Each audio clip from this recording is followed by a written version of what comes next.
신원에게 강화도지를 만들어주다.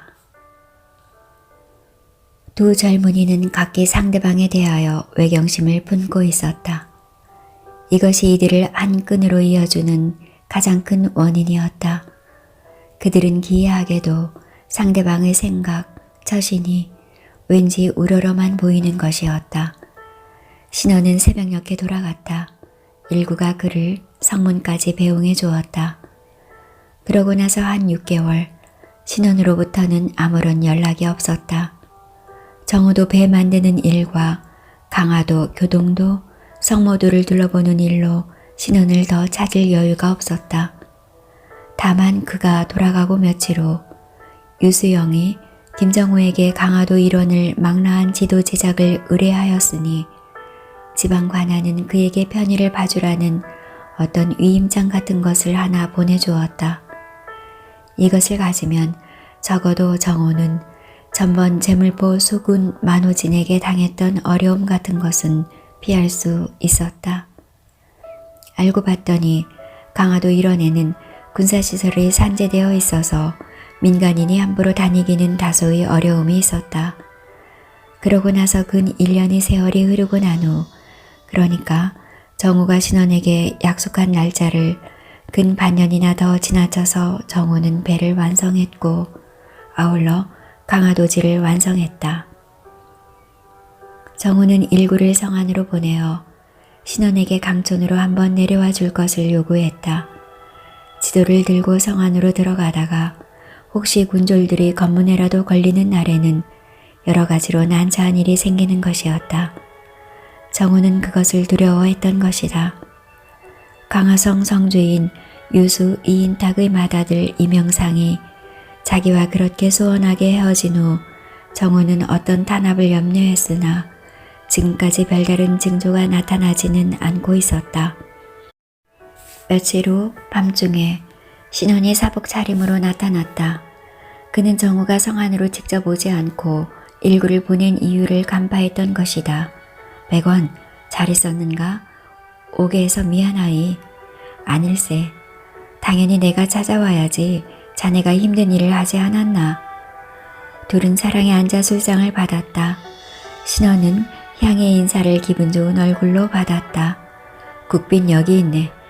강화도지 일세. 이 사람아, 그렇게도 성질이 급한가? 좀 천천히 보세 그려. 한 잔 술을 비우고. 고모님이 자네 살림살이 걱정을 하셨네. 그래 살기는 어떤가? 배를 만들어주고 받은 싹이 있으니까 그럭저럭 먹고는 살고 있으이. 그리고 내자와 일구 어머니가 동네 일을 거들어주고 받아온 대박보리로 입에 풀칠은 해 나가고 있으이 걱정은 말게나. 다행이네. 자, 어디 좀 보세나. 두 사람은 어둠침침한 호롱불 밑에 지도를 펼쳤다. 오, 이게 웬일인가. 이거 진짜로 강화도일세 그려.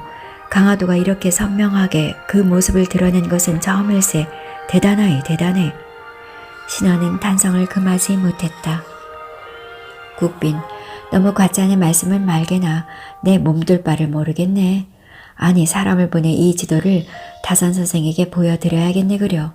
오, 다선 선생에게? 정우는 놀라지 않을 수 없었다. 신원이 다산과 주사의 수제자임은 잘 알고 있었으나 자신의 작품이 다산에게까지 연결되어 줄 수 있다는 데 대해 아연해하지 않을 수 없었다. 국빈, 그게 정말인가? 다산 선생에게 이 졸작이 전해줄 수 있겠는가? 물론이지. 그러나 그것은 극비에 행해줘야 하네. 다산은 위대한 학자지만 뭐니뭐니 해도 그는 나라의 형을 살고 있지 않은가? 오, 다산. 정우는 다산이 귀양살이를 하는 남쪽을 향해 꿇어앉았다. 그리고 머리를 조아렸다. 신원도 정우를 따랐다.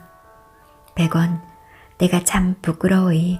나는 직접 스승의 지도를 받아 학문을 닦은 사람이지만 자네같이 스승에 대한 지극한 정성은 가지고 있지 못했네. 자네는 직접 배움을 받은 사람은 아니지 않은가? 그런데도 그런 지극한 정성을 가지다니. 용서하시게나 국빈의 스승을 내가 마치도 나의 스승인 양 너무 설치고 나선 것을. 대관절 백원, 무슨 이유로 그렇게도 다산을 흠모하나? 직접 학문을 배우지도 않았으면서. 어참, 그거 대답하기 어려우이. 이명상 존영이 나에게 관상감으로 들어가자고 했을 때 내가 그의 제의를 선뜻 받아들이지 못한 이유하고도 일맥상통하는 점이 있구먼. 타사는 그의 사상을 한마디로 말해 실증론과 실용론으로 요약할 수 있다고 생각하네. 증명할 수 없는 일제의 학문 체계를 배격하고 있으며 실제 생활에 활용할 수 없는 것은 또한 배격하고 있다고 생각하이. 타산이 방대한 학문 세계에서 이때까지 중국의 학문을 관통하고 흐르는 음양 오행설을, 적어도 음양설은 몰라도 오행설은 완벽하게 배격되고 있다고 생각하네. 국빈, 자네 생각은 어떤가? 자네 대단한 독서력을 가지고 있구먼. 그가 오행설을 배격하는 가장 큰 이유는 그것을 실증할 수 없다는 관점에서야 일체의 관념론을 배격하고 있는 것이지. 그러나 초기 저서에서는 꼭 그렇지만은 않은 점도 없지 않네 그려. 그야 그렇지. 그의 육경사서는 중국의 진서들에 대한 일종의 훈고학적인 성격을 띠고 있는 것도 사실이네. 하지만 그는 후기로 내려오면서 더욱 실증성, 실용성으로 기울어지고 있네. 그의 거중기를 설명하고 있는 기기도설이나 종두법의 개발, 그리고 백공기회 등은 그의 이런 실증성과 실용성을 잘 설명하고 있네. 자네 이제 봤더니 다선 선생의 절대적인 조종자이구먼. 물론일세. 내가 청양의 제의를 받아들이지 못한 이유를 이제야 직감하겠는가? 관상감에는 이런 실증과 실용의 정신이 죽어있다네. 지도 제작이야말로 실증과 실용이 가장 극명하게 요구되는 분야라고 생각하네. 단 하나의 내용도 실증과 실용의 척도를 벗어나서는 지도상에 나타날 수 없는 것이네. 지도 제작자가 직접 가보고 확인하지 않은 내용은 단 한 가지도 지도 위에 나타나서는 안 되는 것이 아니겠는가? 참 백원, 내가 심히 부끄러우이. 무슨 말인가 자네가 부끄럽다니. 실은 나도 지도, 지리에 대해 조그만 저술을 하고 있는 중일세. 아, 그랬던가? 몰라봐서 심히 부끄러우이. 뭔가 자네가 지도와 지리 그리고 지지에 대해 대단한 관심을 가지고 있는 낌새는 느끼고 있었으나 그 분야에 대해 저술을 진행하고 있는 줄은 몰랐으이. 불찰을 용서하게나. 자네를 위대하다고 생각하는 이유는 나나 해강이 이 분야에 대해 나름대로의 저술을 하고 있기 때문일 거야. 우리는 정말 실증적인 측면에서 자네에게 완전히 압도되고 말았네. 나는 나의 지리학 저술에 유산필기라는 책제를 붙여내마는 왠지 자네 앞에서는 부끄러운 생각이 드네 그려. 유산필기라. 그것은 지도 책자는 아니지 않은가? 나 같은 사람이 지도를 그릴 수 없지. 이 졸자는 일종의 역사지리서라고 할 수 있네. 역사가 바뀜에 따라 지도가 어떻게 바뀌어가나 하는 점을 추적하는 책자인데 역시 독서의 범위가 좁고 자네 말대로 실증성이 약해 졸저로 전락할 것만 같으이. 별 겸손의 말을 다 하네 그려. 하기야 실증성 실용성 하면 위대하다고 밖에 말할 수 없는 해강 같은 학자가 있지 않나. 해강에 대한 생각은 자네와 내가 완전히 합체하네. 해강이야말로 자네하고는 또 달리 가장 실증성 실용성을 강조하고 있지. 그는 경험에 의거하지 않은 것은 전부 배격하고 있네. 맹자가 인간의 본유적인 것이라고 설파했고 그의 중심 사상이라 할 수 있는 인의 예지의 사상도 본유적인 것이 아니고 인간의 경험으로 체득하는 습성이라고 설파하고 있지 않나. 지금 이 순간 정우와 신원은 완전히 젊은 학자로서 자신들의 학문을 펼치고 있었다. 유교 사상에 깊이 물들어 있는 우리의 학문 사상에 그런 사상을 노골적으로 전개할 수 있다는 것은 대단한 일이야. 그런 점에서 해강의 학문은 타산에게서 출발했지만 한 걸음 더 나아가 있다고 생각하네. 나는 강화도로 이사와서 해강의 저술을 손을 넣을 수 있었네. 그의 육해법, 만국경의 지구도 등을 구해 읽을 수 있었다네. 대단한 청년학자야. 나 같은 사람은 도저히 따라갈 수 없는 대학자의 소질을 타고났어. 백원, 그 말은 해강이 바로 자네에게 한 말일세. 해강에게 전해달라는 지도를 그에게 보여줬더니 이 사람 당장에 자네를 만나러 가야겠다고 하더군. 아마도 여기 이 강화도지를 보면 더욱 그러할 것일세. 해강의 학문이 물론 타산의 영향하에서 출발은 했지. 그러나 해강은 상당히 서구의 학문을 수용하는 자세를 보이고 있는 것 같으니 다사는 아직도 훈구학적인 면을 완전히 불식시키고 있지 않은 점하고는 상당히 다르다고 생각하네. 오, 100원 탁견일세. 자, 재수씨가 자려온 약주를 마셔야지. 자, 어서 들어보세나. 이 자리에 해강이 있으면 얼마나 좋겠나. 그런 말이 머지않아 도래할 것이네. 귀향이면 공습도 합석을 했으면 하네 그려. 그야 당연한 일이 아닌가. 그가 곧 안양으로 오리라는 전갈이 왔네. 자네 환제를 아는가? 환제라니 박규서 말인가? 그래, 조남만 들었을 뿐이지. 환제가 우리보다 불과 두서너 살 아래지만 대단한 식견과 트인 눈을 가진 사람일세. 나하고는 막연한 사이로 지내고 있네 그려. 내가 자네 얘기를 한 적이 있었지. 그랬더니 한번 대면하고 싶다고 하더군. 하지만 환제는 자네나 해강 같은 학자는 아니지 않은가? 그야 그렇지. 학문하는 사람이 정치만을 하는 사람을 만나서 어디에나 쓰겠나. 환제를 만날 일은 후일을 기하고 싶으이. 정호는 상감의 신임을 받아 승승장구하는 환제 박규서와의 만남을 그가 학자가 아니라는 이유로 완곡하게 사양했다. 그러나 박규서와 신원의 우정은 대단히 돈독했다. 그러니 신원은 정호에게 자기의 친구를 소개하고 싶었던 것이다. 그러니 100원, 조금 주기가 오른 목소리로 신원은 정호를 불렀다. 말하시게나. 이제는 더 주저하지 말고 한양으로 이사를 하게나 학문의 중심지로 옮겨가야 하네. 여기 있다고 학문을 못하리라 법은 없지 않은가? 그럼 자네는 언제까지나 이런 지방지도만 그리고 있겠다는 말인가? 이제 전국도에 도전해야 하지 않겠나. 그것은 오직 자네만이 할 수 있는 일이네.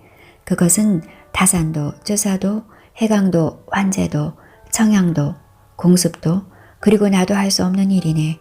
청양이 들어간 관상감에서도 결코 이룩할 수 없는 일이네. 청양이 결국은 관상감에 들어갔구먼. 당연하지. 그는 단번에 관상감 종 6품 품계의 지리학 교수의 자리로 들어갔네. 아, 대단하이. 청양은 그만한 학문적인 소양이 있을 것이네.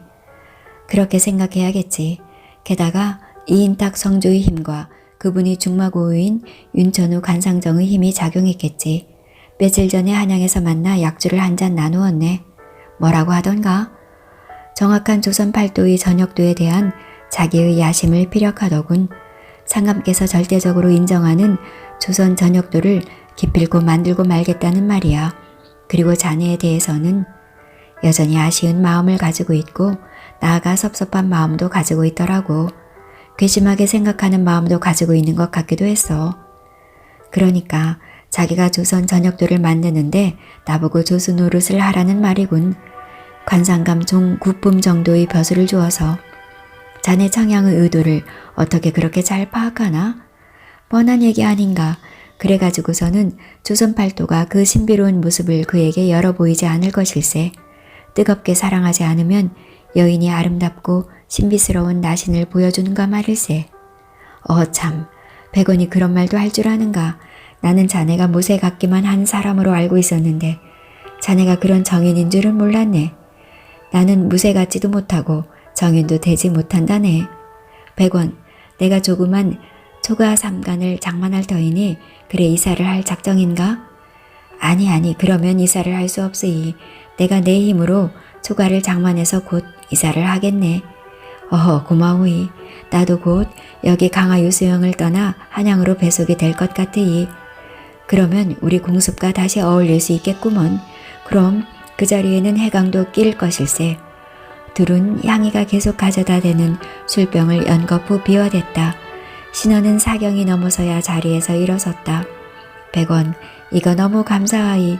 나는 이 지도를 받을 만한 자격이 없는 것 같으이. 아닐세, 자네야말로 이 졸작을 받을 유일한 자격을 갖춘 인물이네. 어서 그 유산필기를 읽어보고 싶으이. 재책을 할 단계는 아니니 아직은 좀 더 기다려주게나. 신호는 종자의 부축을 받으면서 정호의 사랑채를 나왔다. 그는 주기가 올랐으나 몸을 가누지 못할 정도는 아니었다. 그는 기침을 하고서는 또련 할머니와 향이에게 인사를 치렀다. 그러곤 병마 위에 올랐다. 그때 정호는 잘 가라고 허리를 굽히다가 급히 신원에게 손짓을 했다. 좀 말해서 내려달라는 부탁이었다. 국빈, 내 졸작을 잘 보게나. 내가 보기로는 강화섬과 통진 사이의 해협이 요충일세. 너무나 요충일세. 강화섬과 통진 사이라면 바로 강화해협이 아닌가. 바로 거길세. 거길 지키면 어떤 적도 덤빌 수 없을 것일세. 나도 그런 생각을 하고 있었으니 지도를 잘 검토해 보겠네. 고마우이. 신원은 다시 한번 사의를 표하고는 훌쩍 마상으로 올라 길을 떠났다. 그해 가을 거지를 끝내고 얼마 있지 않아 정우 일가는 한양으로 이사를 했다. 윤춘발은 정우가 만든 배에다가 그의 이삿짐을 싣고 마푸나루까지 실어다 주었다. 저기 저 섬이 선유돌세. 그리고 마푸나루 앞에 있는 섬이 밤섬일세. 한양에는 사람도 많으니. 참으로 대단합니다. 어디서 이렇게 많은 사람들이 몰려왔을까요, 어르신? 내가 아는가? 그래서 한양이 아니겠나? 정우는 마포나루에 이삿짐을 부렸다. 마포나루 너머에는 질펀한 벌판이 펼쳐져 있었다. 그곳은 질척했고 잡초가 우거져 있었다. 벌판은 조금 경사를 높이면서 북쪽을 향해 구릉으로 이어지고 있었다. 자, 그럼 잘 가게나. 저기 저 언덕이 말리제라고 하는 고개일세. 그리고 저 언덕을 넘어서 가면 자네가 들어갈 초가가 있는 약현이라는 고개가 좌측으로 펼쳐져 있네. 약현이 한눈에 들어올 것이네. 그곳에는 약초가 끝도 없이 재배되고 있으니까 찾기가 아주 쉬울 걸세. 자네가 원하던 곳이네. 윤준발은 배를 몰아 한강을 내려갔다. 강의 상류 쪽으로 누들섬이 푸른 숲을 이루며 강물 위에 떠 있었다. 사람이 많기는 했으나 푸른 강물 위로는 알 수 없는 정적이 깃들어 있었다. 정우는 한양에 약현이 있다는 말을 들었고 그곳에 초가 한 채를 구해달라고 윤춘발에게 부탁을 했던 것이다. 약초를 조금 알고 있는 자신이기에 어쩌면 그것을 재배하여 호구할 수 있지 않을까 하는 생각이 들어서였다. 괴질이 온 나라 안에 횡행했고 그래서 앓는 사람 죽어가는 사람이 부기지수이기 때문에 그만큼 약초의 수요가 있으리라는 생각이었다. 또 관아의 토색질을 견디지 못하여 들고 일어난 농민들과 관군과의 싸움이 잦아 부상자도 매일매일 엄청난 숫자로 쏟아졌다. 그들에게도 지혈제나 화농을 막아주는 약재가 필요했던 것이다. 발이 푹푹 빠지는 늪길을 지나 간신히 윤춘바리가 말리제라고 일러준 언덕길에 오를 수 있었다. 마포가 이렇게 저지대인 줄은 미처 몰랐다. 말리제 주변에는 인가가 드물었다. 멀리 한양의 성이 보였다. 성 밖에는 집들이 모여 동네를 이루고 있었으나 집다운 집이 없었다. 정호는 한양이라는 거대한 도시의 구조를 단번에 파악할 수 있었다. 그것은 성 안이 있었고 성 밖에 있었다. 그리고 길고 긴 석성의 중간중간에는 문이 있어서 사람들의 통행을 통제하고 있었던 것이다. 그는 그런 한양 사람들의 생활 구조를 단번에 파악했다. 강화성만 하더라도 성 밖 동네라는 것이 없었다. 모든 가구가 거의 전부 성 안에 포함되었던 것이다. 말리제니 약현이니 하는 데는 물론 성 밖이었다. 황량한 들판에 여기저기 초가집들이 옹기종기 모여있을 뿐이었다. 약현 마루에 올라서니 저 멀리 한강의 너른 수면이 허옇게 떠올라 보였다. 저쪽 북쪽으로는 그래도 민가가 빽빽하게 박혀 있었다. 수레골이라는 데였다. 약현은 그 이름답게 약조전이 끝없이 펼쳐져 있었다. 정호는 자신이 약초에 대해 약간의 식견을 가지고 있는 것이 이런 데에 요긴하게 쓰이리라고는 미처 생각하지 못했다. 약초에 대한 지식은 그가 9월산 범과 패거리들과 인연을 맺게 되는 직접적인 원인이 되기도 했던 것이다. 틈틈이 의서를 읽고 그 실제를 익혔던 것이 지금 생계에 큰 도움이 되었다. 김정우는 윤춘발에게서 받은 공임을 몽땅 털어넣어 초가집과 약전을 사들였다. 그렇게 넓은 토지를 살 수는 없었다. 정우가 구입한 약전은 2년생 약초인 익무초밥 2,000평이었다. 약전으로는 좁은 편이었다. 그러나 그는 충분한 돈을 가지고 있지 않았다. 익무초는 한약에서 쓰임새가 많은 약초라는 사실을 그는 잘 알고 있었다. 당장에 살아가야 할 방법을 강구해야 하는 정호는 익무초 밭을 사들였던 것이다. 익무초는 5년생 약초로서 2번 채취할 수 있다. 첫 해에는 뿌리, 줄기, 잎이 돋아난다. 이것을 잘 말리면 여름철에 더위 먹었을 때 특효약으로 쓰인다. 이듬해에는 꽃이 피는데 이 꽃을 잘 말려 달여 먹으면 산모의 지혈제나 강장제, 이뇨제 등으로 잘 듣는다. 약전 2,000평으로는 대가족을 먹여 살릴 수 없다는 사실을 그는 잘 알고 있었다. 그러나 그는 어떻게 하는 수가 없었다. 돈이 그것밖에 없으니 달리 어떻게 해볼 엄두를 내지 못했다. 마침 자신이 사들인 익무초 밭이 잎을 깔 수 있었다. 그래서 그것은 당장에 돈이 될 수 있었던 것이다. 그가 익무초 밭을 굳이 고집하여 사들인 것도 이런 이유 때문이었다. 그가 사들인 초가집의 마당에는 큰 감나무가 2그루 있었다. 그는 그 나무들을 참으로 좋아했다. 감들이 주렁주렁 열려 있었다.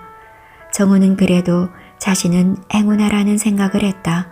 이렇게 온 나라가 아주 어려운 시절에 자신은 그래도 이것저것 어줍지 않은 기술을 몸에 지니고 있어서 그나마 굶어 죽지 않고 살아갈 수 있었던 것이다. 물론 이런 모든 것은 아버지 김바오가 자기에게 물려주었다. 억울하게 유명을 달리한 아버지를 생각하면 순간적으로 숨통이 막히고 아울러 분노가 솟구쳤다. 그러나 지금은 그런 격렬한 감정에 사로잡힐 때가 아닌 것이다. 지도 제작자로서의 자신의 능력을 유감없이 발휘해야 하는 것이다. 강진의 다산이나 북병의 추사 그리고 장안의 한다하는 젊은 실학자들과 어깨를 겨루어야 하는 것이다. 당장의 지도 제작과 지지저술에 나서고 있는 젊은 학자는 신원과 해강, 최한기가 있었다. 그런가 하면 나라의 막강한 행정력을 이용해서 전국들을 만들 결심을 하고 있는 이명상이 있는 것이다. 그도 무시할 수 없는 경쟁자였다. 그는 집안이 정리되는 대로 약간의 돈을 마련해 가지고서는 고서들을 사들였다. 주로 고사서였다. 그는 중국사서 22권과 조선사서 43종 등 도합 65권의 사서들을 사들였다. 그는 자신이 한양에 살게 된 득을 단단히 보고 있었다. 이런 책들은 시골에서는 도저히 구할 수 없는 것이다. 그는 이런 책을 사 모으기 위해서 한양으로 불원천리 달려온 것이었다. 한양 입성. 정호는 무서운 독서 생활로 들어갔다. 그는 백방으로 고서들을 구해서 읽어가기 시작했다. 그러나 돈이 없는 그로서는 충분한 서적을 구해 읽을 수 없었다. 그리고 그는 신분적으로 사대부 집안의 젊은 학자들과 어깨를 나란히 할 수 있는 처지도 되지 못했다. 그는 다만 지금까지의 삶의 여정에서 우연하게 알게 된 신원, 이용희, 이명상, 이진 등의 신진 학자들을 친구로 두고 있었다. 그러나 지금은 이들과의 친교도 끊어져 있었다. 당대의 청년 학자인 최환기와는 아직 일면식도 없는 입장이었다. 이들을 찾아 나서거나 사람을 보내거나 해서 자신이 한양으로 이사온 사실을 알릴 수도 있었다. 그러나 정호는 그러고 싶지 않았다. 이들을 만났을 때 그는 그들이 자기를 인정하지 않을 수 없는 업적을 보여주고 싶었던 것이다.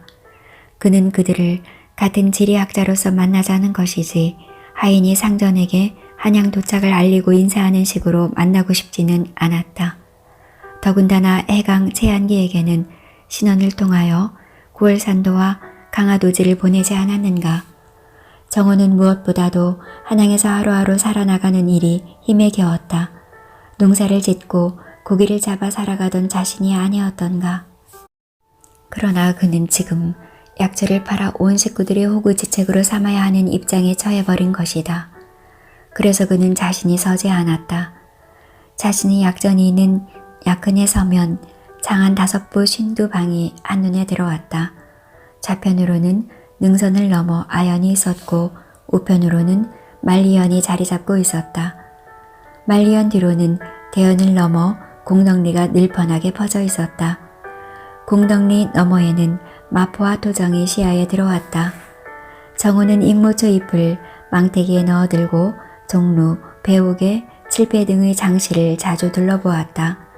그리고 그는 자신이 이들 장시에 약초를 내다 팔 때에는 언제나 일구를 데리고 나갔다. 일구야, 말씀하소서 어르신.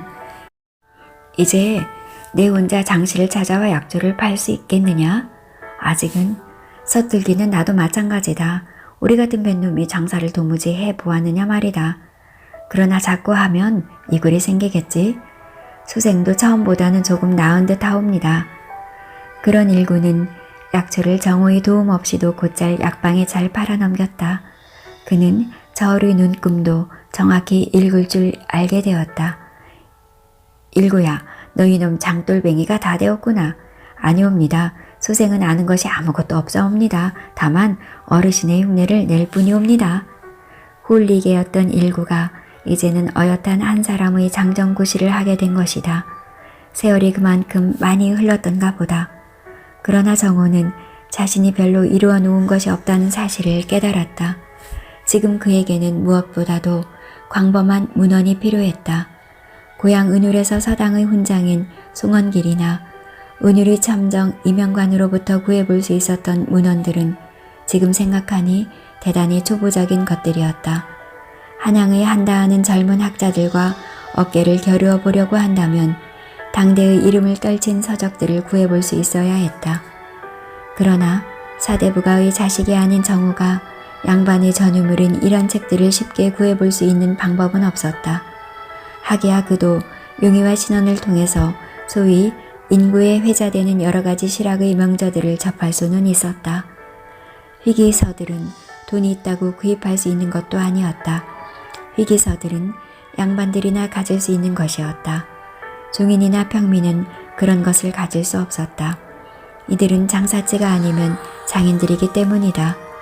그는 자신이 지도다운 지도, 지리지다운 지리들을 만들기 위해서는 무엇보다도 이때까지 있어온 많은 지도와 지리지를 구해 읽는 일이 급선무라고 생각하고 있었다. 그것은 그의 믿음으로까지 화했다. 그런 고심을 하고 있던 어느 날 뜻밖에도 신원이 정호의 약현 누옥을 찾아왔다. 그는 군마 위에 위풍도 당당하게 앉아 있었다.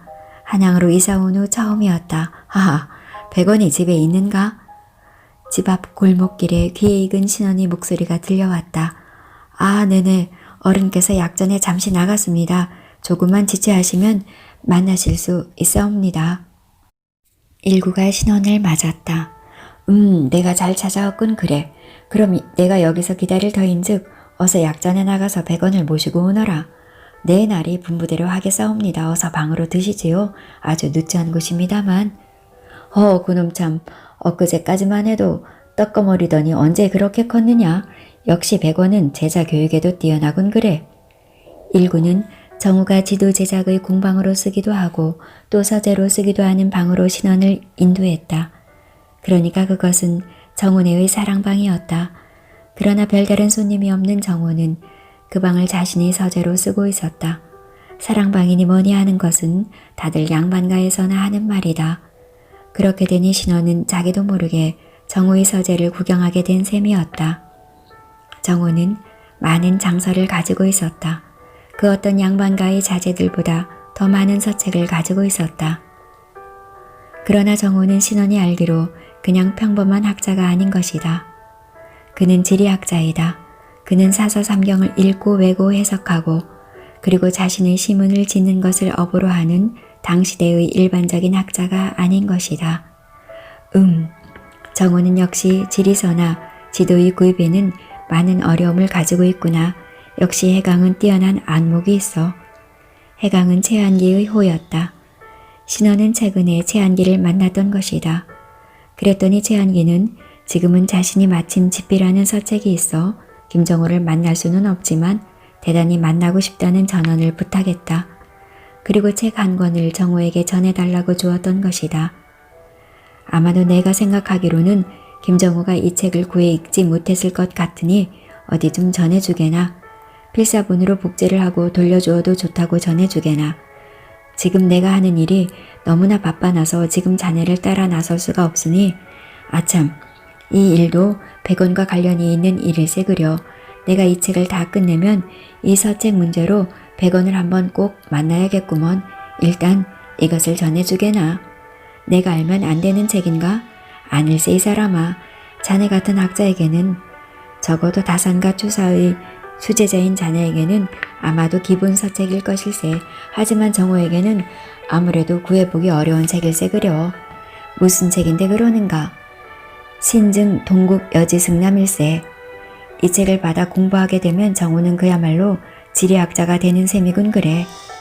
정호는 내가 보기로는 지리학자라기보다도 지도 제작자라고 하는 편이 나을 것 같으이. 그는 직접 현장을 답사하는 사람이니까 아무래도 학자라는 말보다는 만드는 사람, 즉 제작자라고 하는 편이 나을 것 같으이. 자네, 백원이 보낸 고해산도와 강화도지를 어떻게 생각하는가? 그거 참. 왜, 아직은 수준이 미달인가? 위당, 내가 하고 싶은 말은 솔직히 말해서 자네가 방금 한 말이 정반댈세. 대단하네. 이 사람 산 능성 하나, 개울 하나, 큰 바위 하나, 큰 소나무 하나를 직접 확인하고서 기입하고 있어.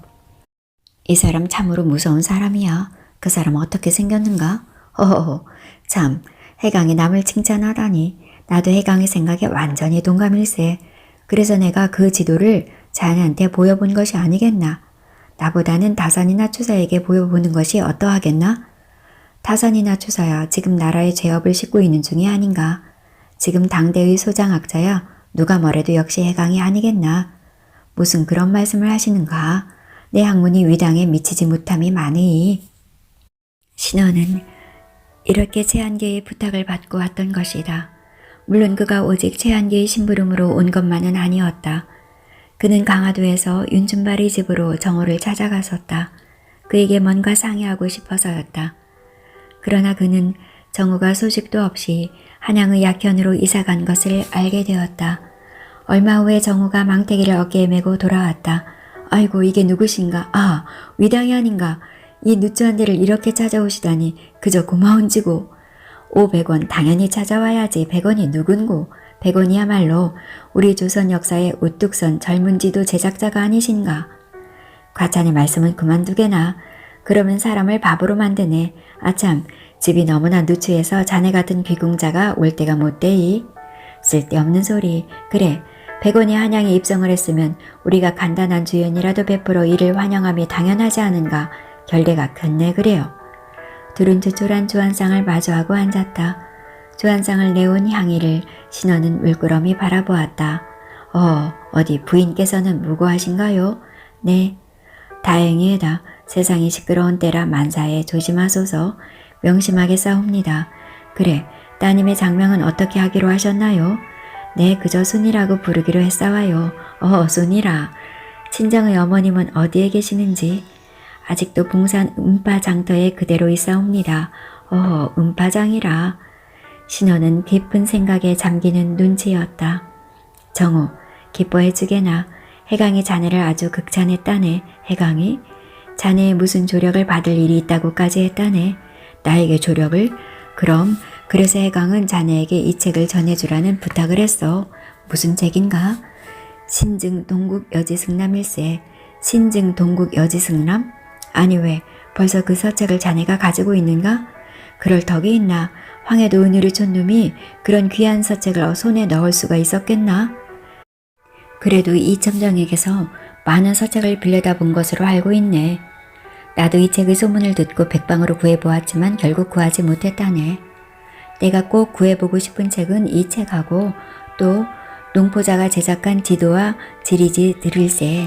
나는 과문하기 일데 없는 놈이지만 조선에서는 역시 농포자가 지도 제작에 가장 뛰어난 분이 아니었나 생각하네. 자네 생각이 어쩌면 나하고 그렇게도 똑같은가. 다산과 추사도 농포자에 대해서 여러 번 말씀을 하시곤 했었네. 내 다음에 농포자의 서책들을 구해서 자네에게 전함세. 농포자란 정상기의 호를 말한다.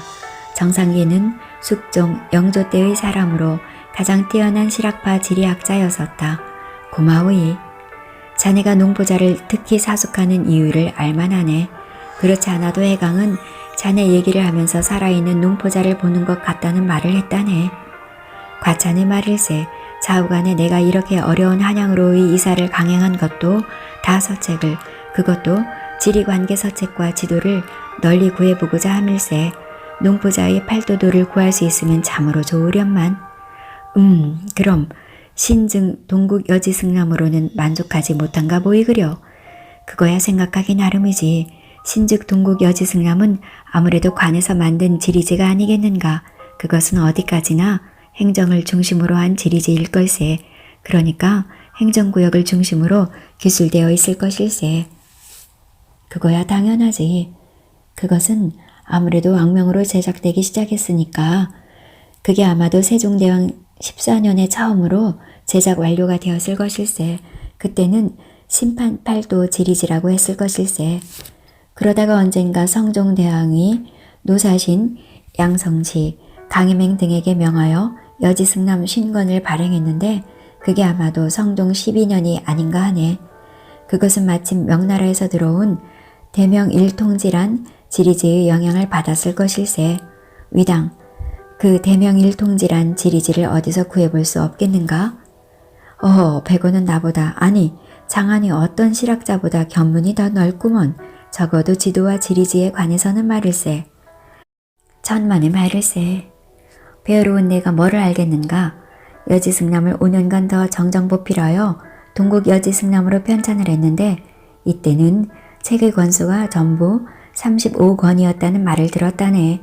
이 책들을 좀 구해볼 수 있게 백방으로 손을 좀 써주게나. 자네는 우리가 생각한 것보다 훨씬 조선의 지도와 지리지에 대해 정통하고 있으이. 그런데 동국 여지승남이 신증 동국 여지승남이 되기 전에, 그러니까 연산주에 다시 한번 정정보필되었는데 그때 누가 이 작업에 참여했는지 알아보고 싶네 그려. 내가 이런 서책들을 꼭 구해보고 싶은 이유는 물론 지리지도 중요하지만 이런 서책들이 말미에 붙어있다는 바로 팔도 각도의 전도와 조선 총도를 보고 싶기 때문일세. 그래, 농보자의 지리지는 어떤가? 농보자는 그야말로 지도 제작자이지. 그는 관의 힘을 빌리지 않고 두 발로 걸어서 조선 팔도를 헤맨 사람일세. 그의 팔도도는 행정구역 중심이 아니고 어떤 좌표에 의해서 기준을 잡아서 그려졌다는 말을 듣고 있네. 그것이 그가 사용했다는 백리척인데 그것을 꼭 보고 싶네 그려. 은일 준 놈이 이렇게 어렵게, 아니 몇 번이나 죽을 고비를 넘기면서 한양으로 들어온 이유가 거듭 말하지만 이런 무식을 좀 벗어나 보고자 함일세 그려.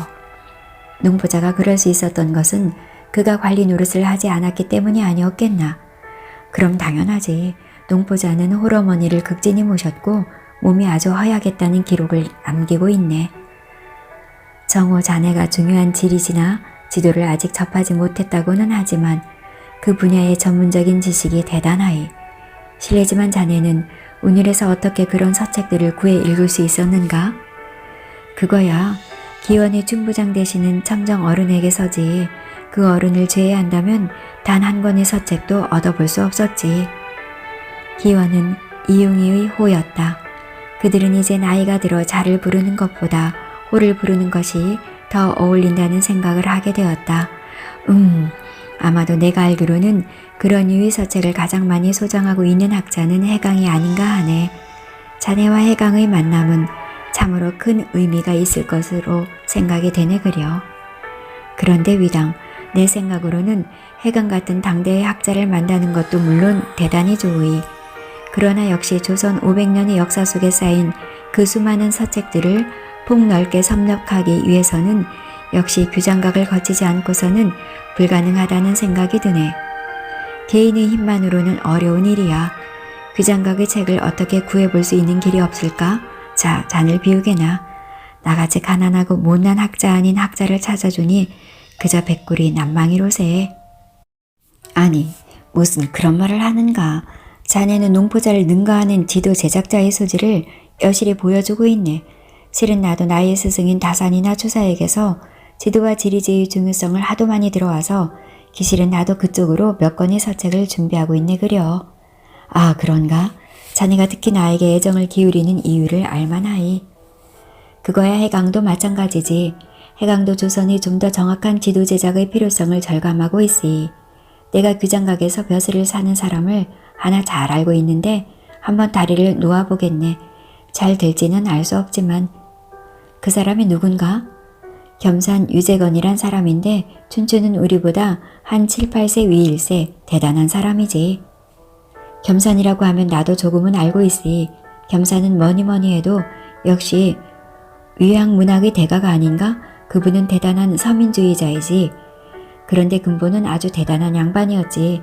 옥천 부원군 창의 후손인데 가세가 몰락해서 결국은 상민으로 전락했지.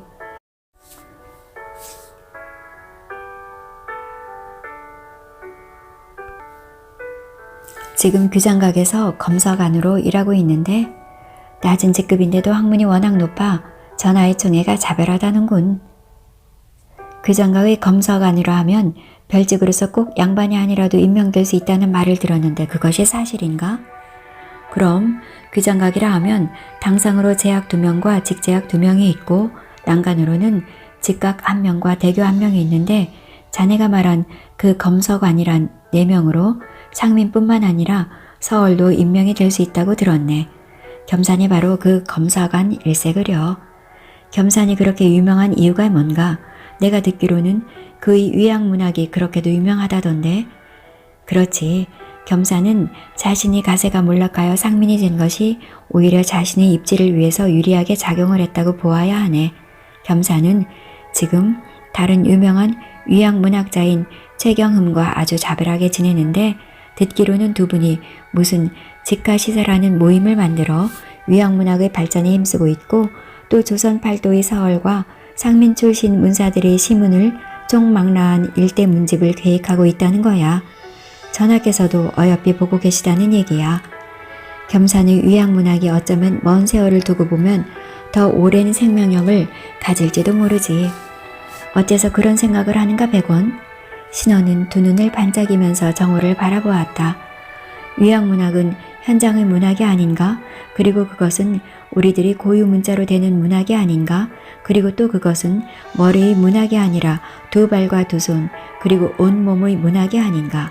그러니 그것은 상상 속의 문학, 그리고 중국인들의 문자인 한 문자에 의한 시문, 그리고 책상 물리의 문학인 양반의 학문학보다는 더 짙은 향기를 내고 그리고 더 멀리 살아남으리라는 것은 자명한 이치가 아닌가. 현장의 문학, 현장의 지도, 두 발의 지리학. 신원은 깊은 생각에 잠기는 눈치였다. 그는 훌쩍 술잔을 비워댔다. 우리는 그렇지. 나와 해강은 자네에 대한 어떤 의견의 일치점을 가지고 있네.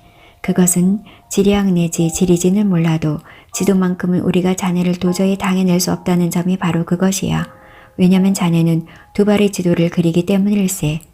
부끄러우이. 그것은 내가 아는 것이 없어서 그럴 뿐이네. 백원, 너무 겸손의 말만을 하지 말게나. 그러면 우리를 우습게 보는 말이 되지 않겠나? 언젠가 말한 바 있지만 내가 꽤 오래전부터 준비 중인 일종의 지리지인 유산필기도 백원같이 두 발로 뛰는 사람을 생각하면 왠지 계속 써 내려가기가 부끄러운 점이 없지 않으니 이 점은 해강도 분명히 하고 있다네. 해강도 수많은 조선, 세계, 우주에 걸친 지리지를 쓰고 있지만 그것들도 역시 문헌학적인 저술이라는 데는 틀림이 없네. 해강이 자네를 높이 평가하는 것은 바로 이 점일세. 과찬의 말씀이네. 부끄러우이. 시골 서당에서 배운 학문이 얼마나 보잘것없겠나. 그저 해랑해 주게나. 백원, 자 잔을 비우게나. 다음부터는 내가 자네 집에 올 때에는 우리 집 가용주를 가지고 와야겠네 그려. 아니 왜? 술맛이 없는가? 아닐세 전혀. 내가 자네 약술만을 촉내서 미안해서 하는 말일세. 자네네 술은 분명히 약초로 담근 술이 아닌가. 꼭 그런 것은 아니지만 조금은 그렇게도 담아봤을 것일세. 아직은 별맛을 낼 줄도 모르면서 내자가 그렇게 담아봤을 것일세 그려.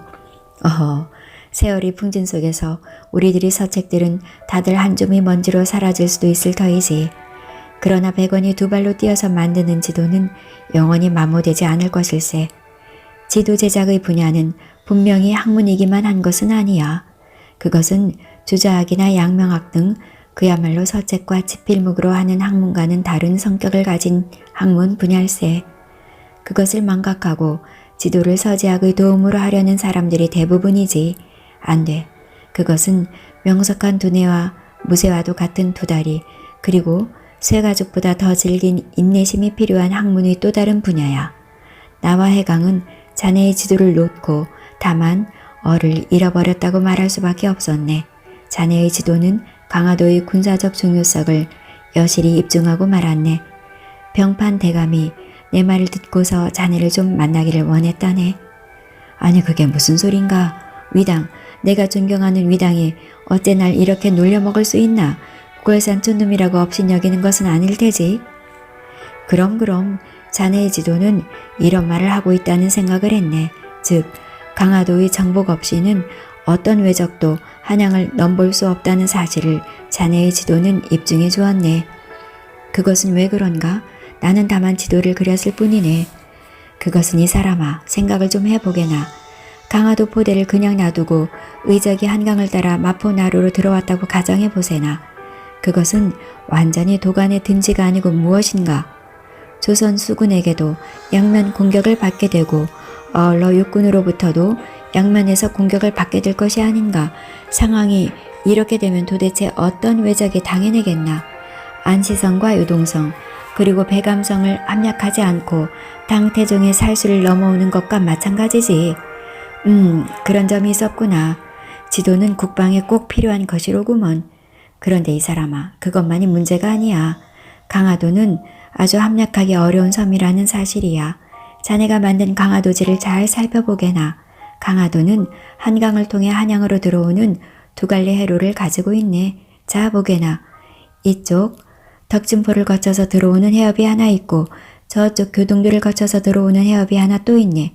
그렇게 되면 교동도 건너편 개성안에 버티고 서 있는 백마산 포대와 경기반을 사이에 두고 마주보고 있는 문수산 포대에서 양면 공격을 하면 어떤 외적도 쉽게 통과할 수 없다는 결론을 끌어낸 거지.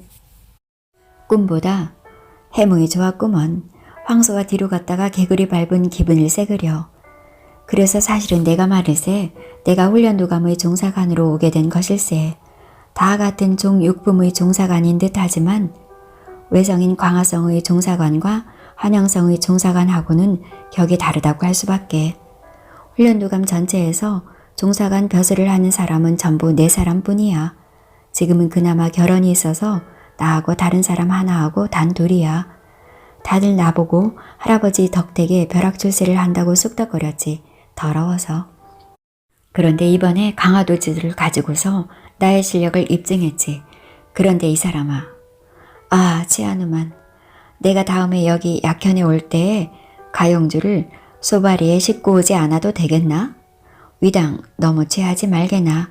소의문이 자정에 닿지 않는가? 그럼 도누문으로 들어가지 뭘 걱정이야. 어떤 놈이 날 맞겠어. 이렇게 기쁜 날에 말이야. 수문장이란 녀석들이 다 내 부하들이야. 걱정하지 말게. 신교와 이교에서 떨어져 강에 처박히면 어떡하나. 그러면 황석공의 신발을 주어서 신겨주고 적을 일거에 경멸할 수 있는 병서를 받아야지 뭘. 그게 바로 자네의 강화도지 아닌가. 장양이 그런 비장의 병서를 가지고 있는 황석공이 이교 위로 지나간다는 사실을 탐지하고 기다렸다지. 황석공은 신발을 다리 밑으로 떨어뜨려 장양의 인간 댐댐이를 다루어보고 100원이 사는 약현 앞에 그런 이름의 다리가 있다니 오늘 밤은 무슨 일이 있어도 이교를 지나 소위문으로 들어가야겠네 그려. 도누문과 소위문이 닫혀버렸으면 숭례문으로 들어가도 되지. 걱정 말라니까. 내 아무리 못난 종사관이지만 그래도 명색이 난관이 아닌가. 오늘 밤의 중요한 일은 이교 위를 통과하는 것이네. 정우와 신원은 흥에 겨웠다.